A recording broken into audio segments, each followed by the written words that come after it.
26 जनवरी को tractor rally के दौरान हुई हिंसा में लोग सवाल उठा रहे हैं कि जो निहंग सरदार हैं उनके पास तलवारें कैसी आई हैं, और कहा भी जा रहा है कि ये तलवारें जिस तरह से आई हैं वो पहले से साजिश थी। इस वक्त हमारे साथ बातचीत करने के लिए मौजूद हैं निहंग सरदार जी। पहले से बताया जा रहा है कि जिस तरह से तलवारें जो हैं ट्रैक्टर रैली के दौरान लेकर आए, क्या कहना चाहेंगे आप?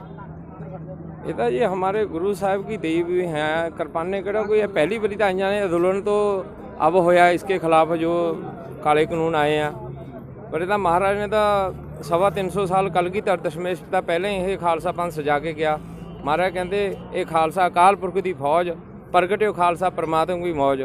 महाराज ने अपनी मौज नाल इहनूं प्रगट करिया ते जुल्म के खिलाफ यह कृपान चक्की गई है। वाहिगुरू जद भी जुल्म होया यह कृपान वरती गई आ। महाराज कहता भी चारे युग कहानी ਚੱਲੂ ਤੇਗ ਦੀ। ਇਹ ਚਾਰ ਯੁੱਗਾਂ ਦੇ ਸੰਸਾਰ ਦੇ ਵਿੱਚ ਕਿਰਪਾਨ ਹਮੇਸ਼ਾ ਇੱਥੇ ਫਤਿਹ ਕਰਕੇ ਗਈ ਆ, ਜਿਹੜੇ ਵੀ ਮੋਰਚੇ ਨੂੰ ਗਈ ਆ।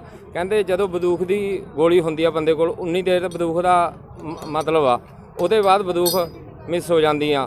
ਕਹਿੰਦੇ ਇਹ ਕਿਰਪਾਨ ਉਦੋਂ ਤੱਕ ਚੱਲਦੀ ਆ ਜਦੋਂ ਤੱਕ ਬੰਦੇ ਦੀ ਬਾਜੂਆਂ ਵਿੱਚ ਨਾ ਵਾ। हाँ जी, लोग ऐसे बोल रहे हैं कि इन पहले से साजिश थी, जिस तरह से इनके पास कृपानें थी और इन्होंने पहले से सोचा हुआ था जिस तरह से इन्होंने 26 जनवरी को इस तरह का माहौल बनाना है। नहीं नहीं, ये सब झूठ है जी। ये तो पहले तो किरपाना तो ਸਿੰਘਾਂ ਕੋਲ ਪਹਿਲਾਂ ਹੀ ਹੁੰਦੀਆਂ, ਅੰਦੋਲਨ ਤਾਂ ਅੱਜ ਸ਼ੁਰੂ ਹੋਏ ਆ 2-4 ਮਹੀਨੇ 6 ਮਹੀਨੇ ਤੇ। ਕਿਰਪਾਨਾ ਤੋਂ ਪਹਿਲਾਂ ਦੇ ਹੀ ਪੁਰਾਤਨ ਸਾਡੀਆਂ ਮੇਨ ਗੱਲ ਹੈ ਵੇ ਆ ਕੜੇ ਆ ਕਿਰਪਾਨਾ ਆ ਕਿਰਚਾ ਆ ਬਾਈ ਜੀ ਵੇਖੋ ਇਹ ਜਿਹੜੇ ਸਿੰਘ ਹੈ ਇਹ ਸਾਡਾ ਡਰੈਸ ਕੋਡ ਹੈ। ये हमारा ड्रेस कोड 350 साल से है, कोई आज का ड्रेस कोड नहीं है। ये 350 साल का ड्रेस कोड है।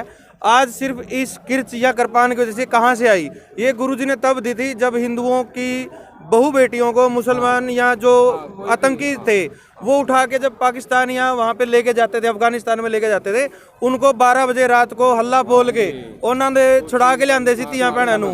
पानीपत की लड़ाई के बाद अब्दाली वहाँ से मराठाओं की औरतों को उठा के लेके गया था। तब भी सरदारों ने कुरुक्षेत्र के पास लड़ाई करके आज भी गुरुद्वारे वहाँ पे बने हुए हैं। गुरुद्वारे वहाँ पे हमारे आज भी निशान झूलते हैं। किसी को प्रॉब्लम है तो वो उस दिन भी होनी चाहिए थी जब वहाँ से उन लड़कियों को औरतों को छुड़वा के लाए, और सिंहों ने उस टाइम पे 1000 स्वर्ण मुद्राओं का खर्चा खुद से करके उन बहु बेटियों को दोबारा महाराष्ट्र में भेजा गया। ये कहीं पे इतिहास में जब नहीं दिखाया जाएगा तो हम लोगों को बाहर आके बोलना पड़ेगा। आज ये सवाल उठ रहा है कि तलवारें कहाँ से आई? तलवारें हमें बाबा गुरु गोविंद सिंह जी ने दी और उसको 350 साल हो गए। ये हमारा ड्रेस कोड है।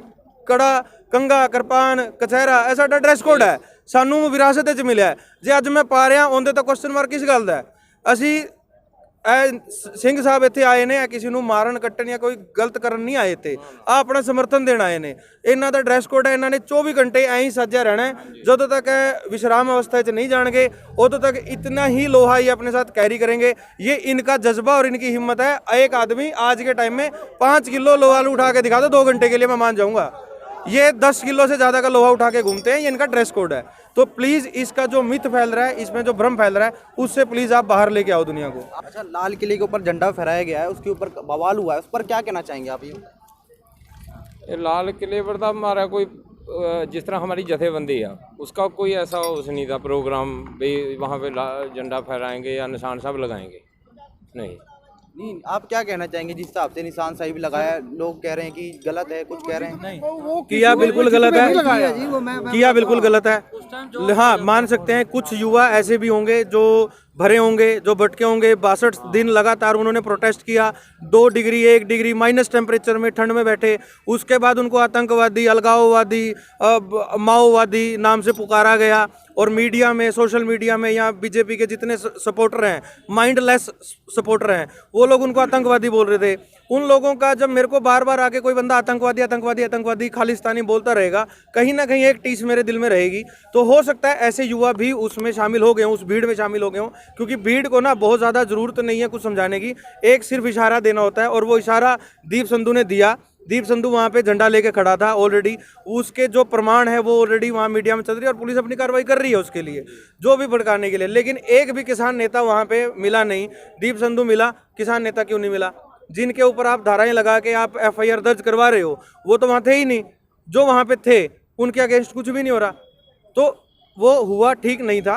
गलत हुआ था उसका खामियाजा आज कहीं ना कहीं पूरा किसान आंदोलन भुगत रहा है। उसी की वजह से नेगेटिविटी आई है। ये हमारी 62-65 दिन की नहीं है, हमारी 8 महीने की तपस्या है। ये लोग ठंड में बैठे हैं, यहाँ पे चाय का पानी का पता नहीं प्रबंध है नहीं है, घर से अपने घर से निकले हैं। आप क्या समझते हो, आप भी परिवार वाले हो, मैं भी परिवार वाला हूँ। मैं एक ट्रैक्टर लेके अगर 26 जनवरी की मार्च पे निकल रहा हूँ, मेरे को पता है 2 लाख बंदे वो ट्रैक्टर वहाँ पहुंचे हुए हैं, वो भीड़ है, वहाँ पे कुछ भी हो सकता है। तो मेरे घर का जिगरा देखो, मेरी माँ बहन का जिगरा देखो, मेरी घरवाली का जिगरा देखो, जिसको ये पता है कि पता नहीं हमारा घरवाला सही आएगा भी कि नहीं आएगा। उसके बाद भी मैं अगर प्रोटेस्ट में पहुंच रहा हूं और उसके बाद भी आज यहाँ पे हम खड़े हैं, तो इसका मतलब हम सच्चाई में खड़े होंगे, हम सच्चे हैं, हम भागे नहीं हैं। हाँ, लाल किले पे जो हुआ वो गलत था, लेकिन तिरंगे को किसी भी मीडिया में ये नहीं कहा गया। हर मीडिया ने कहा तिरंगे का अपमान हुआ। तिरंगे का कहाँ अपमान है? तिरंगे के नीचे किसानी का झंडा लगाना कौन सा अपमान है? कहाँ गलत है? आप बताइए, क्या मैं तिरंगे के नीचे, मेरी गाड़ी में तिरंगा झंडा पड़ा है, इट डजंट मीन कि उसके नीचे मैं मैट बिछा के अपना मोबाइल नहीं रख सकता यार। मेरी गाड़ी में तिरंगा झंडे का सर मैंने स्टैचू लगाया है, भारत माता की जय लिखा उसमें, मेरा भारत महान लिखा है। तो इसका मतलब ये नहीं है ना कि मैं अपना मोबाइल या अपना कोई जूठा बर्तन या मैं कोई खाने की चीज़ नहीं रख सकता हूँ। वो तिरंगे का अपमान नहीं है। उल्टा पुलिस वालों, ऐसे भी वीडियो आए हैं जहाँ पे पुलिस वालों ने ट्रैक्टर के आगे लगे तिरंगे को डंडे मार के तोड़ा है और उसको नीचे फेंका है, पैरों में फेंका है। क्या वो तिरंगे का अपमान नहीं है? तो एक तरफा कहानी प्लीज़ मत दिखाओ, दो तरफा चीज़ें हैं। जब आंदोलन होता है, भीड़ आती है, अगर इनडिसिप्लिन क्रिएशन होता है, हिंसा होती है, वो गलत ही होता है, उसकी कोई जस्टिफिकेशन नहीं है। इस तरह से सोशल मीडिया पे हमने वीडियो देखी है, उस वीडियो में देखा जा सकता है कि कुछ निहंग जो है पुलिस वालों को सामने जो तलवार लेके जा रहे हैं, उस पर क्या कहना चाहेंगे आप? आधा सच है वो, आधा सच है। अगर अब मेरे ऊपर आज का अगर आप लेटेस्ट न्यूज़ देखोगे तो लोग पत्थर मार रहे हैं किसानों के ऊपर, सिंगों के ऊपर। एक बड़ा सोच, एक ह्यूमन नेचर है यार। मैं भी हार्ड मास का आदमी हूँ, मेरे हाथ में अगर ये डंडा होगा, मैं डंडे से दिखा के दूर तो भगाऊंगा। अगर आपके हाथ में तलवार होगी, आप तलवार दिखा के दूर भगाओगे। ये तो बड़ा कॉमन सा है। खाली हाथ आदमी को थप्पड़ दिखा के थोड़े भगा दोगे आप। सामने वाला पत्थर लेके, डंडे लेके, आज पुलिस वाले के हाथ पे तलवार मारी है दंगाइयों ने, तो वो 150 दंगाई आज देश प्रेमी है क्या? वो 150 दंगाई नहीं है। लेकिन मेरे हाथ में एक बंदा जब वो पत्थर फेंक रहा था तो उसके हाथ में बाल्टी थी, ये न्यूज़ की क्लिप है, वो बाल्टी दिखा के भगा रहा था। अब सिंह साहब के ऊपर अगर कोई हमला करने आएगा तो इनके हाथ में कृपान है या कड़ा है या किर्च है, ये जो इनके हाथ में होगा ये वही दिखा के भगाएंगे ना। ये तो आधा सच हुआ, वो आधा सच दिखाया जा रहा है। और मीडिया जो बिकाऊ मीडिया हो चुका है, जिसको पैसे खिला चुके हैं, जिसको आज गोदी मीडिया बोल रहे हैं, कुछ भी बोल रहे हैं, मैं उसको नहीं बोल रहा हूँ। मैं ये बोल रहा हूँ कि मीडिया का स्तर कहीं ना कहीं नीचे गिर गया है, और वो नीचे गिरा हुआ बिकाऊ आदमी से हम कितना रखेंगे? जी न्यूज़ का आदमी, किसको नहीं पता है कि बीजेपी सरकार में उसको MP बनाया गया है?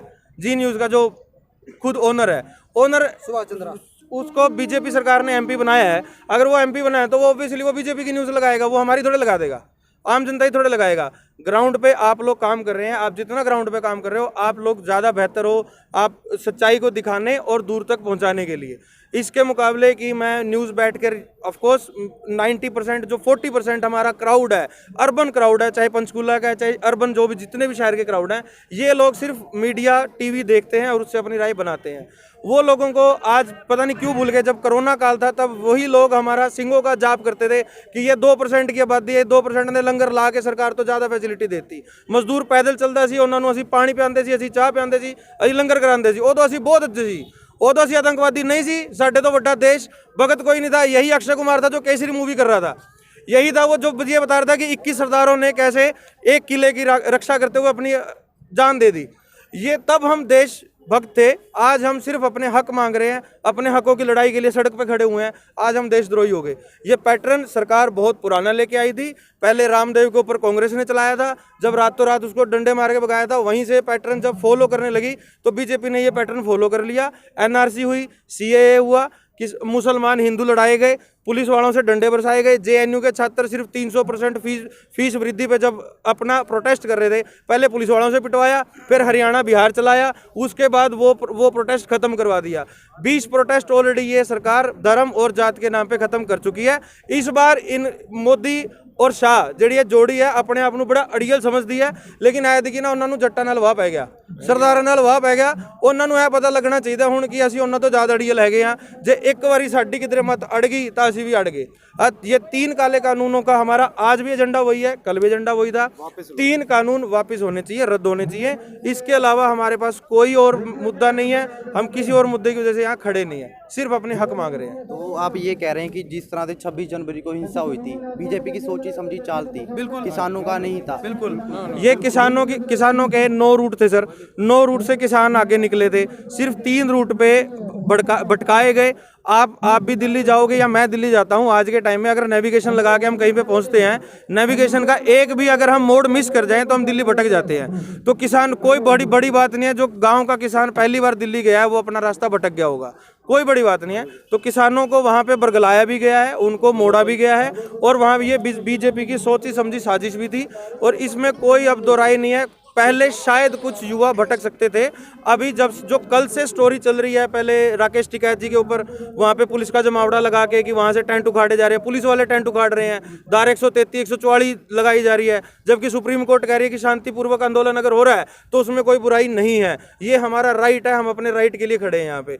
और 144 रातों रात लगती है, जब किसान वहां पे 50,000 किसान आज पहुंच गए हैं, 2,000 किसान थे तो पुलिस खड़ी थी, आज 50,000 किसान गए हैं तो पुलिस हट गई, क्यों?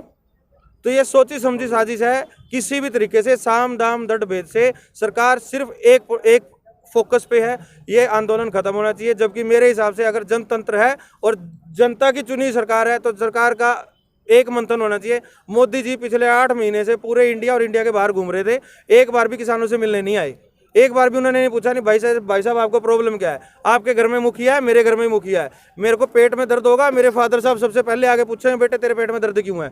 आज तक मोदी क्यों नहीं आया? अब तक कोरोना की वैक्सीन और ये और राम मंदिर और फलाना ढिमका सब चल रहा है देश में, ये प्रोटेस्ट क्यों नहीं दिख रहा मोदी को? इसका कोई सवाल का जवाब ही नहीं पूछ रहा। इसीलिए सरकार हमेशा भटकाती है, जातिवाद के ऊपर और क्लासिफिकेशन के ऊपर भटका के हर बार प्रोटेस्ट खत्म करती है। इस बार नहीं होगा, 200% नहीं होगा। 26 जनवरी की घटना सरकार की सोची समझी साजिश थी, आज तक चल रही है, इनका ड्रामा 2 दिन और चलेगा। जिस दिन किसान वहां पे फिर दोबारा पहुंच गए सिंघू बॉर्डर पे, ये ड्रामा सरकार भी बंद कर देगी। आपने थोड़ी देर पहले कहा कि निहंगों ने जो अपनी तलवार थी वो एक तरह से सेल्फ डिफेंस के लिए निकाली थी, जब जो आंदोलन में जिस तरह से पुलिस ने इनके ऊपर लाठीचार्ज किया, तो आप क्या कहना चाहेंगे कि पुलिस ने अब पहले ही जो है लाठीचार्ज किया था, उसके बाद इन्होंने सेल्फ डिफेंस में जो है तलवारें निकाली थी? सर ऐसा है, कभी भी कोई भीड़ के साथ कभी कोई वाकया गुजरता है ना, तो जो वहाँ पे खुद प्रेजेंट होते हैं ना, वो भी अंदाज़ा नहीं लगा पाते कि पहली गलती किसने करी थी। एग्जैक्टली आपने बहुत सारे मेले देखे होंगे, बहुत सारे आंदोलन पहले भी देखे हैं, आप लोग फील्ड में भी रहते हो है ना। लेकिन अगर हम कभी भी जहाँ पे 50, 100, 200 आदमी होते हैं, 500 आदमी की गैदरिंग होती है ना, आपके घर में मेरे घर में शादी हो जाए, हम 200 बंदे इनवाइट ही बुलाएंगे, जिसको मैं कार्ड दूंगा ना वही आएगा। 200 बंदे अगर मेरे घर में शादी में भी आ जाएंगे ना, किसी भी उसमें काम पे आएंगे मेरे बुलाए हुए बंदे, मैं उनको भी अनुशासन में रखना मुश्किल हो जाएगा मेरे लिए। यहाँ पे तो 10 लाख लोग थे। उल्टा सरकार को चाहिए था, इसकी सरकार के पास इंटेलिजेंस है, सरकार के पास पुलिस तंत्र है, सरकार के पास सारे तंत्र हैं इनको कंट्रोल करने के, इस जो घटना हुई थी इसको रोकने के, रेदर देन की 40-35 सिर्फ किसान को ही हम, अगर उनके जो लीडर हैं, हमारे जो लीडर हैं, हम सिर्फ उनको ही जिम्मेवार नहीं मान सकते ना। सरकार क्या कर रही थी? सरकार के पास तो पूरा तंत्र था, उनके पास सीसीटीवी कैमरे हैं, दिल्ली गवर्नमेंट ने इतने सीसीटीवी कैमरे लगाए हैं, वहाँ से देख सकती है। तो अगर आप आज भी सोशल मीडिया पे देखेंगे, दोनों तरफ की आ रही हैं न्यूज़, जहाँ पे पुलिस वालों को आंदोलनकारी या जो भी भाग भी रहे हैं उनको भगा भी रहे हैं, और उल्टा वो पुलिस वाले ट्रैक्टरों के टायर पंचर कर रहे हैं, उनके ऊपर लाठी बरसा रहे हैं, वो दोनों तरफ की हैं। तो एक तरफ की सच्चाई मान के सिर्फ एक बंदे को हम आज के टाइम में गलत नहीं बोला जा सकता, और उसके अगेंस्ट खड़े होना भी बेवकूफ़ी है मेरे हिसाब से। एक तरफा सच्चाई मीडिया दिखा रही है, बिकाऊ मीडिया दिखा रही है। NDTV की न्यूज़ देखिए आप, यहाँ और 2-3 चैनल्स हैं, उसके ऊपर कोई ये नहीं कह सकता कि यार ये ठीक था या गलत था, वो कोई आंकलन नहीं है, वो भीड़ है, भीड़ में एक इंसिडेंस हुआ है, वो गलत था और गलत ही रहेगा। तो ये थे हमारे साथ कुछ किसान जिन्होंने अपना दुख जाहिर करते हुए बताया कि लाल किले पर झंडा फहराना जो है गलत था। वीडियो जर्नलिस्ट अशोक के साथ में अक्षय यादव, राष्ट्रीय खबर TV पंचकुला।